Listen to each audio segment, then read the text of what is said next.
कहानी है दो बहनों की। एक चिड़िया बहन गरीब थी और दूसरी चिड़िया बहन बहुत अमीर थी।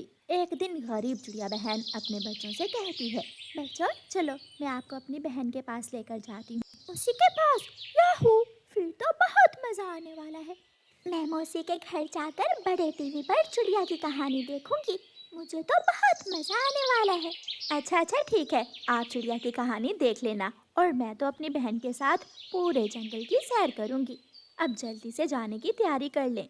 मामा चिड़िया कुछ सामान बांध लेती है और अपने बच्चों को लेकर ऑटो स्टॉप पर पहुंच जाती है। गौरी कवि अपना ऑटो लेकर आ जाती है। ऑटो चलता है, बच्चे बहुत खुश थे। गौरी बहन, किसी अच्छी सी मिठाई वाली दुकान पर ऑटो रोकना, मैंने अपनी बहन के लिए मिठाई लेनी है। वो है ना कबूतर चाचा, वो शुद्ध घी से मिठाई बनाता है, मैं वहाँ ले जाती हूँ। गौरी कवि अपना ऑटो कबूतर चाचा की दुकान पर रोकती है। रानो चिड़िया ऑटो से उतरती है। कबूतर चाचा, मैं अपनी बहन के पास जा रही हूँ, मुझे अच्छी वाली स्वादिष्ट मिठाई तो दे दे। मेरी मानो तो ये गुलाब जामुन ले जाओ, अभी आज ही बनाए हैं। ये गुलाब जामुन जो खाएगा और मांगेगा। लाओ तो मैं खाकर चेक करती हूँ। कबूतर चाचा गौरी को एक गुलाब जामुन देता है। गौरी कवि मजे से वो गुलाब जामुन खा लेती है। लड्डू कैसे हैं? लाओ एक लड्डू भी चेक करवाओ। फिर गौरी कवि कबूतर चाचा से एक लड्डू लेकर खाती है। ये रसगुल्ले कल के हैं क्या? दिखाना तो। बस बस बहुत हो गया, क्या चेकिंग में सारी ही दुकान खाली कर दोगी? चिड़िया चाचा छमछम की दुकान पर जाने का बोल रही थी। मैंने कब कहा? तुम चुप रहो, मैं इसे यहाँ लेकर आई हूँ। अच्छा ठीक है। कबूतर एक रसगुल्ला भी गौरी को दे देता है। ये तो कुछ खास नहीं है, पहले वाले गुलाब जामुन ही दे दो। कबूतर चाचा डिब्बे में गुलाब जामुन डालकर चिड़िया को दे देता है। रानू चिड़िया मिठाई के पैसे देती है और ऑटो में बैठ जाती है। गौरी कवि ऑटो चलाती है। आंटी गौरी, थोड़ा तेज चलाएं ऑटो को। गौरी ऑटो को तेज करती है तो ऑटो में से आवाजें आने लगती हैं और ऑटो खराब हो जाता है। क्या हुआ गौरी बहन, ऑटो रोक क्यों लिया? थोड़ा धक्का लगाना पड़ेगा, ऑटो में कोई खराबी बन गई है। बच्चों उतरो, ऑटो को धक्का लगाना पड़ेगा। फिर कुकू, गुड़िया और मामा चिड़िया ऑटो को धक्का लगाते हैं और थोड़ी देर बाद ऑटो फिर से स्टार्ट हो जाता है। मामा चिड़िया बच्चों को लेकर ऑटो में बैठ जाती है। अब आहिस्ता आहिस्ता ही जाना गौरी, ऐसा ना हो कि ऑटो फिर से खराब हो जाए। थोड़ी देर बाद वो सब दूसरे जंगल पहुंच जाते हैं। रानो, कहाँ है तुम्हारी बहन का घर? वो सामने वाला सबसे बड़ा घर जो नजर आ रहा है, वो है मेरी बहन का घर। गौरी कवि ऑटो उस बड़े घर के सामने ले जाती है और वो सब ऑटो से उतर जाते हैं। गौरी बहन रुको, चाय पानी पीकर ही जाना। कुकू घर की घंटी बजाता है। वो बार बार घंटी बजाए जा रहा था। आ रही हूँ, घंटी से पंख तो उठा लो, मैं आ रही हूँ। कुकू डरकर जल्दी से घंटी छोड़ देता है। कुकू बेटा, ऐसे नहीं करते। गौरी कवि चाय वाला मुंह बनाकर थोड़ी दूर खड़ी हो जाती है। रानो चिड़िया की बहन दरवाजा खोलती है। अभी कल ही घंटी नहीं लगवाई है, किसी शरारती बच्चे ने खराब कर दी थी। मैंने कुकू को मना कर दिया है। रानो, तुम ऐसे मौसम में तो सफर करना बहुत मुश्किल है। मैंने मना किया था बच्चों को, लेकिन बच्चे जिद कर रहे थे कि हमें मौसी के घर लेकर जाएं। लेकिन मम्मा, मौसी के पास आने का तो आपने कहा था। गौरी कवि रानो चिड़िया की बहन की बात सुनकर धीमी धीमी हंसी हंस रही थी। आ जाओ सब अंदर आ जाओ, बाहर तो बहुत ठंड है। गौरी कवि भी आगे बढ़ती है। ये कवि कौन है? मैंने रोक लिया था इसे, मैंने सोचा ठंड है, चाय पानी पीकर चली जाएगी। कोई ज़रूरत नहीं है, ऐसे ऑटो के ड्राइवर घरों में नहीं लेकर जाते। नकचिड़ी चिड़िया, तुम रानो की बहन हो इसलिए चुप हूँ। बच्चों को देखकर ही तुम्हारे मुंह पर 12 बज गए थे। मैं तुम्हारे जैसी चिड़िया के घर से चाय पीना पसंद भी नहीं करती। 2 टके की कवि, अभी गार्ड्स को बुलाकर 2 लगवाऊंगी। जाओ, चली जाओ यहाँ से। जा रही हूँ। रानो, क्या ऐसी चाय पिलानी थी मुझे? गौरी कवि रानो चिड़िया की तरफ मुंह करके ऐसे कहती है और ऑटो में बैठकर ऑटो को तेजी से वहां से ले जाती है। वो सब घर में चले जाते हैं। कुकू और गुड़िया छलांग लगाकर सोफे पर बैठ जाते हैं। आहिस्ता बेटा। ना वहाँ नहीं बच्चों, आप यहाँ बैठ जाओ। ये तो कल ही तुम्हारे अंकल नया लेकर आए हैं। क्या हम यहाँ नहीं बैठ सकते? बेटा आप वहाँ बैठ जाओ। मौसी मौसी, टीवी का रिमोट कहाँ है? रिमोट तो आपके अंकल छुपा कर जाते हैं मुन्ने के डर से। मुन्ना हर रोज रिमोट खराब कर देता है। मुन्ना कहाँ है मौसी? हम मुन्ने से खेल लेते हैं। मुन्ना अभी सोया हुआ है, स्कूल से छुट्टियां हैं इसलिए वो देर से ही उठता है। रानो तुम बताओ कैसा लगा मेरा घर? बहुत सुंदर है। मेरी बहन तो यहाँ ऐश करती है। हाँ, मेरा पति पुलिस में बड़ा ऑफिसर है। इतने इतने पैसे लेकर आता है हर रोज। अच्छा तुम बताओ, चाय लोगी या कॉफी? चाय ही बना ले, कॉफ़ी तो बच्चे पसंद नहीं करेंगे। फिर रानू चिड़िया की बहन सबके लिए चाय बनाती है। इतनी देर में मुन्ना भी उठ जाता है। मुन्ना जाकर कुकू और गुड़िया से खेलने लग जाता है। मुन्ने यहाँ आओ। बेटा कितनी बार कहा है हर किसी के पास मत जाया करो। तरह तरह के कीटाणु होते हैं ऐसे बच्चों के पंखों पर। नहीं नहीं, मैं बच्चों को नहला धुला कर रखती हूँ। मेरे बच्चे गंदे नहीं हैं। रानो, अमीर और गरीबों में यही तो फर्क होता है। मेरा मुन्ना सुबह उठकर 10 बार सैनिटाइजर से पंख धोता है और फिर नाश्ता करता है। रानो को अपनी बहन की हर बात में अमीरी की बू आ रही थी, लेकिन वो चुप रहती है। आंटी, टीवी का रिमोट दे दे, मैंने चिड़िया वाले कार्टून देखने हैं। फिर गुड़िया की मौसी उसे टीवी का रिमोट दे ही देती है। ध्यान से तोड़ न देना इसे। रानो, मेरे पति को अच्छा नहीं लगता कि बच्चे चीज़ों को हाथ लगाएं। बच्चे तो यहाँ टीवी देखने और खेलने कूदने के लिए ही आए थे। मेरा घर खेल कूद की जगह नहीं है, यहाँ तो सब डिसिप्लिन से रहते हैं। गुड़िया कुकू से बड़ी थी, वो अपनी मौसी का मूड समझ जाती है और अपनी मम्मा से कहती है, मम्मा, मेरा यहाँ दिल नहीं लग रहा, चले घर चले। इससे अच्छा तो हम अपने घर में खुश थे। उनकी मौसी दूसरे कमरे में जाकर हीटर चलाकर घोंसले में लेट जाती है। रानो चिड़िया आहिस्ता से दरवाजा खोलकर घर से बाहर देखने निकलती है तो गौरी कव्वी के ऑटो को बुलबुल धक्का लगा रही थी और गौरी कव्वी ऑटो में बैठी उसे स्टार्ट करने की कोशिश कर रही थी। रानो चिड़िया जल्दी से घर में जाती है और बच्चों से आहिस्ता से कहती है, बच्चों सामान उठाओ और मिठाई का डिब्बा भी, चलो घर चले। बच्चे खुश हो जाते हैं। मम्मा चिड़िया सामान उठाकर बच्चों को साथ लेती है और गौरी कव्वी के पास आ जाती है। गौरी, तुम गई नहीं अभी तक? तब से कोशिश कर रही हूँ, बंद हो गया था और स्टार्ट ही नहीं हो रहा। हम धक्का लगाते हैं, फिर वो सब मिलकर ऑटो को धक्का लगाते हैं और ऑटो स्टार्ट हो जाता है। चले। कहाँ? घर वापस। गौरी, जब किसी को किसी के आने की खुशी ही ना हो तो फिर रहने का क्या फायदा? आंटी, हमें जल्दी से हमारे घर पहुंचा दे। ये तुम्हारी बहन तो खुद को महारानी समझ रही है, पैसे ने दिमाग खराब कर दिया है उसका। गौरी ऑटो को चलाती है। चिड़िया बच्चों के साथ ऑटो में बैठ जाती है और वो सब वापस चलते हैं। घर जाकर रानो चिड़िया अपने बच्चों को गरम गरम चाय बना कर देती है और साथ में वही गुलाब जामुन जो उसने अपनी बहन के लिए लिए थे। बच्चे उछल रहे थे, कूद रहे थे और घर में खेल रहे थे। मम्मा, अब हम कहीं नहीं जाएंगे, हम अपने घर में ही बहुत खुश हैं।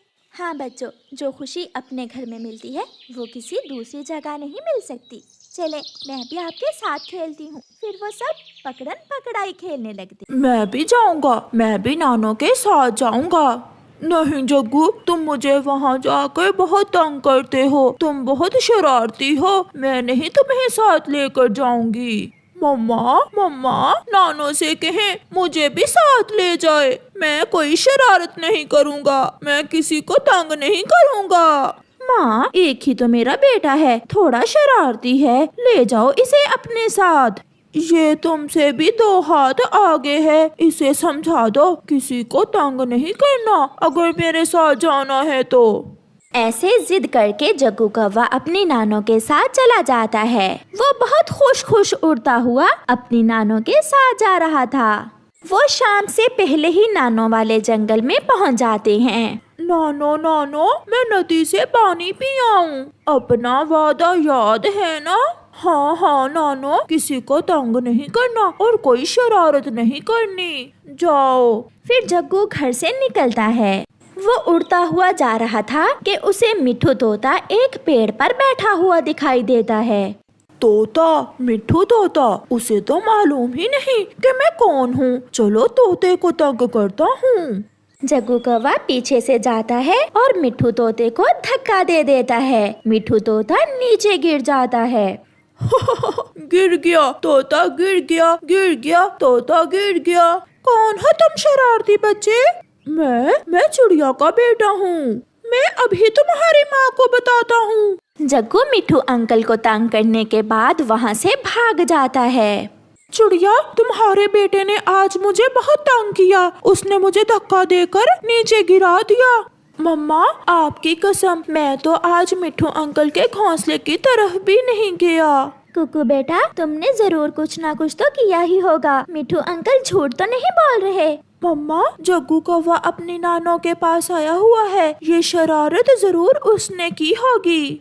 शाम को जग्गू अपनी नानों के पास आ जाता है। कोई शरारत तो नहीं की? नहीं नानो, बल्कि चिड़िया के बेटे ने मिट्ठू तोते को धक्का देकर गिरा दिया था। मैंने मदद की मिट्ठू अंकल की। मेरा बेटा बहुत अक्लमंद हो गया है। फिर दूसरे दिन जग्गू कुकू के पास जाता है। कुकू कुकू, बहुत मजा आएगा। चलो कबूतर अंकल के आमों के बाग से आम खाने जाते हैं। नहीं, मैं चोरी के आम खाने नहीं जाऊंगा। इस चिड़िया के बच्चे को तो मजा सिखाना ही होगा। इसने मेरी बात नहीं मानी। कुकू, पुरानी गुफा में एक तितली फंस गई है। हमें उसकी मदद करनी चाहिए, वरना वो तितली मर जाएगी। सच? क्या तुम सच कह रहे हो?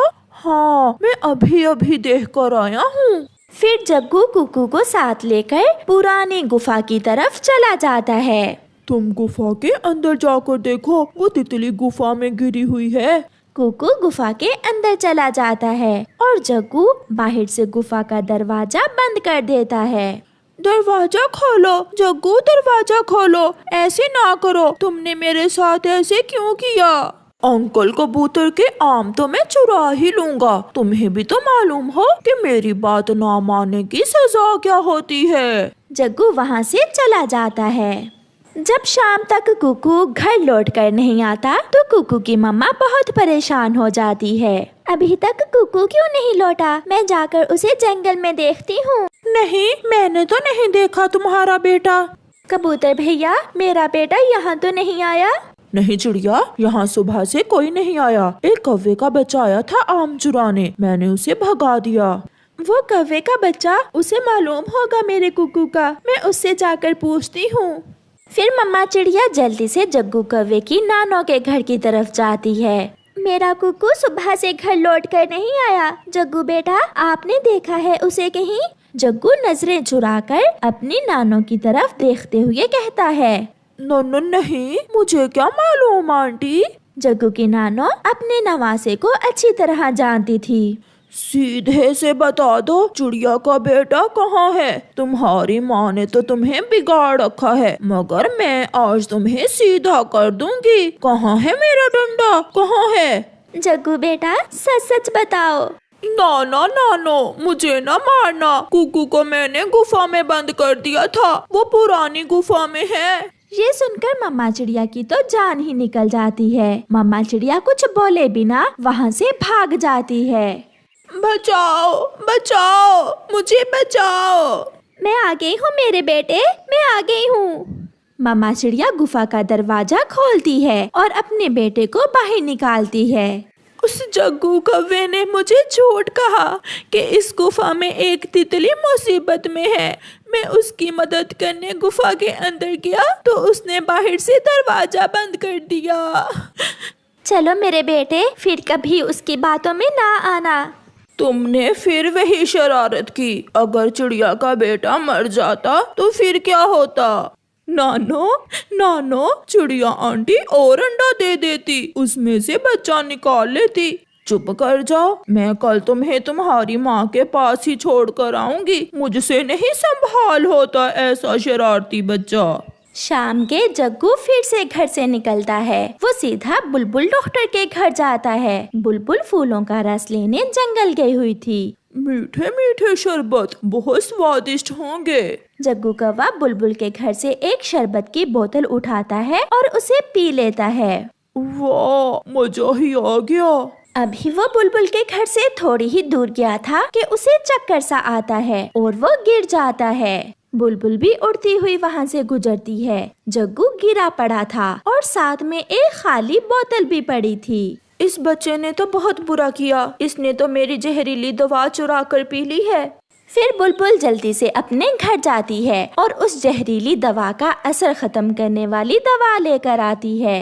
थोड़ी देर बाद जग्गू अपनी आंखें खोलता है। मैं कहाँ हूँ? तुम अपने घर में ही हो जग्गू बेटा, मगर तुमने मेरी एक ना मानी। अगर बुलबुल समय पर ना पहुँचती तो आज न जाने क्या हो जाता। नानो, मुझसे बहुत बड़ी गलती हो गई, मैं बहुत शर्मिंदा हूँ। फिर दूसरे दिन जग्गू का वापस जाने का समय आ जाता है। नानो, मैं बहुत शर्मिंदा हूँ। अगर मैंने कोई शरारत ना की होती तो मैं दोबारा भी आपके पास आता। ना बेटा ना, अब मैं तो कभी भी आपको अपने साथ नहीं लेकर आऊंगी। कुकू अपनी मम्मा के साथ उड़ता हुआ जा रहा था। जग्गू उसे आवाज देता है, कुकू कुकू, मैं जा रहा हूँ। मगर कुकू उसकी बात सुने बिना वहाँ से गुजर जाता है। बेटा, आप जैसे बच्चों से कोई दोस्ती नहीं करता। ऐसा कहते हुए उसकी नानो उसे वापस उसकी माँ के पास छोड़ने जाती है।